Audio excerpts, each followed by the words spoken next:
Welcome, my friends, to another edition of More Bad News, brought to you, as always, by Camel Cigarettes. Take the Camels Challenge, smoke Camels for 30 days, and see for yourself what a difference Camels can make in your life.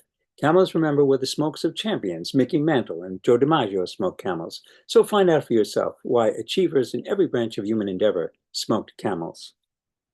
Well, my friends, it's been a week of very bad news, and arriving in the mailbox every single day. You could not avoid the coming uh, disaster. I did realize that you could make a decision if you were undecided just by counting up how many of these things you got from one side or the other, and whoever sent you the most to vote against them. And the good news is that it's Republicans 2-1. You could not avoid the bad news by going to the synagogue, because we read the story of Noah and the flood this week. Apparently, God was not happy with how things worked out with creation, and so he decided to try again.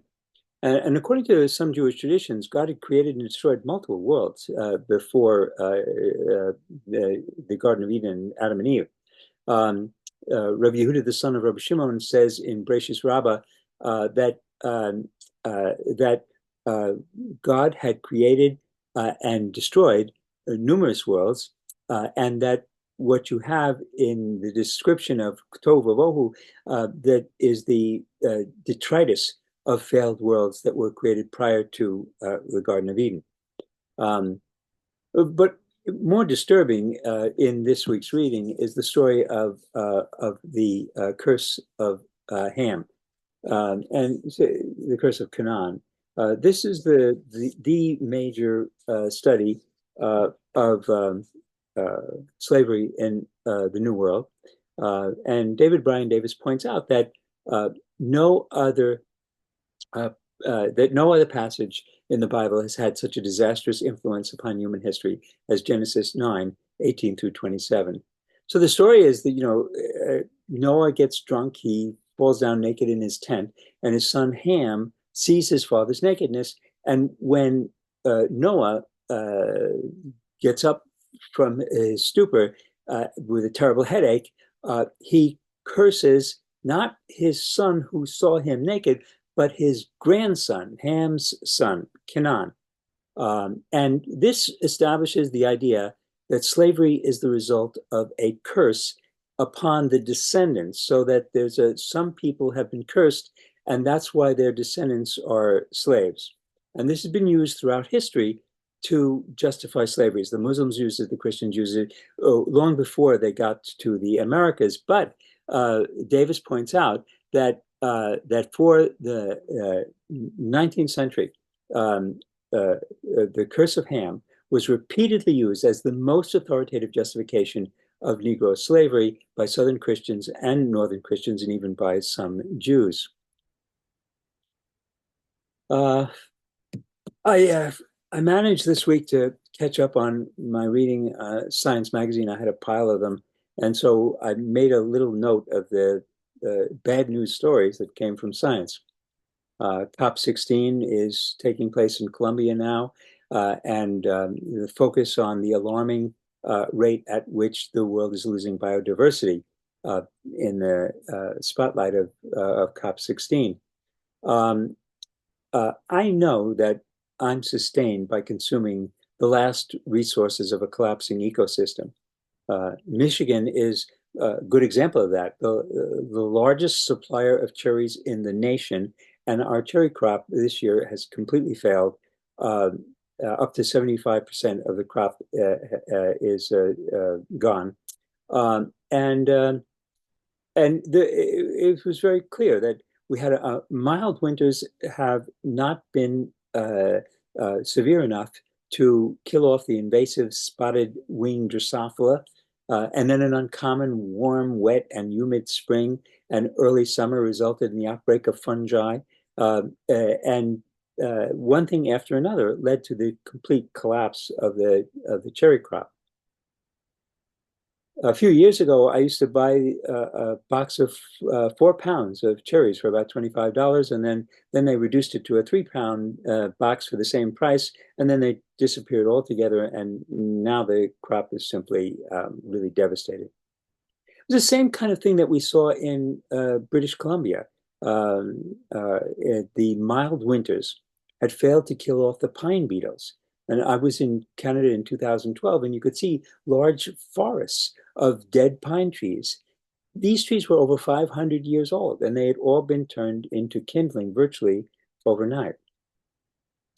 Um, so there was an article on Europe's seed dispenser declines threaten Europe's plants. The article is about the loss of birds and other animals that transport seeds, and they are essential to the ecology of European agriculture. The movement of seeds across the landscape in animals' guts is, quote, the glue that keeps the ecological community together, and this glue is coming apart. There was a little piece on Amazon fires. Uh, the satellite monitoring systems have detected 47,000 fires this year in Brazil, the most in a decade. The numerous blazes were purposely set in order to burn Amazon forests and clear land for agriculture so that they could have cattle to supply McDonald's hamburgers. The satellite data reported that by mid-September, it indicated that an area affected by fires had increased over 85% compared with the annual averages since 2019. And at the same time, Brazil has been in a drought for over 70 years, impacting 80% of the territory. Science has a way of burying the lead in their headline. So the headline for the editorial was Science in a Shifting Policy System. And what the story was about was the Supreme Court Chevron decision. For the past 40 years, federal organizations, federal agencies like the EPA and OSHA were able to administer federal law using scientific experts to determine what reasonable regulations were. And the Supreme Court has ruled that only the federal courts can decide what is reasonable application of federal law. And so it has laid everything open to lawsuits brought before federal judges, and it's making the whole administration that was the normal administration of the federal government become very, very difficult.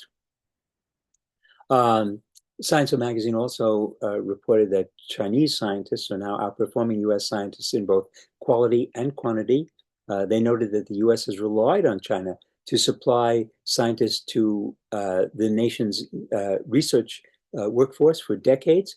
And many of our outstanding thinkers have come from China, and now anti-Asian rhetoric and violence combined with the chilling political climate has caused many of them to return home and others to decide not to bother coming here in the first place. There was an article on COVID-19 vaccines. We know that the vaccines do not provide effective resistance to the disease for very long. So the article said, why does COVID-19 vaccine protection quickly wane? Some vaccines last a lifetime, others for a season, but COVID doesn't seem to give much protection. The COVID vaccines don't give much protection after a few months. There was an article on racial bias and tenure. Go figure. It turns out that Black and Hispanic professors fare worse than white males in tenure decisions. The US revs up production of nuclear triggers. I mean, we stopped producing nuclear triggers in 1989. These are the triggers that initiate an explosion in a thermonuclear warhead. Under the modernization now, which of our nuclear arsenal, we are once again producing these triggers. Gone almost unnoticed is the news that there is now a nuclear arms race going on between the US, China, Russia, the UK, France, India, Pakistan, Iran, North Korea, and Israel. Um, uh, the upgrading of nuclear arsenals is taking place across the board. Um, so with the elections, um, we won't go back is a key, quoting phrase. Um, and it just seems to me that if you are a terminal patient, uh, what exactly does it mean? We're facing extinction, and there is no way to go back. What disturbs me about the election is what it reveals about the current state of our humanity here in the United States. Uh, I said last week I started reading Ta-Nehisi Coates' The Message, and he talked about bromides, like the idea that the United States is the world's oldest democracy and that we saved the world from the Nazis. Well, we weren't a democracy after 1776. We were the world's largest slave economy, where women, Native Americans, blacks, and most working people uh, had no political voice. The Electoral College was created to protect the government from the will of the people, and women, half the population, couldn't vote until 1920, and even after that, African Americans couldn't vote until the 1960s. Most of my early life was lived under Jim Crow. So the idea that Israel is the only democracy in the Middle East is something similar to that. Both claims, he says, exclude large swaths of the population that live under arbitrary rule of the state. Palestinians in Israel, he points out, have shorter lives, are poorer, and live in more violent neighborhoods. Jewish democracy, he says, means a democracy for the Jewish people alone. There is nothing in his book that you wouldn't read in Haaretz every day. Um, and the only thing I object to is this idea that there's some kinds of sides here where we are all in this. We are facing extinction together, and apparently things are not going to work out as we had hoped. The lion is not going to lie down with the lamb.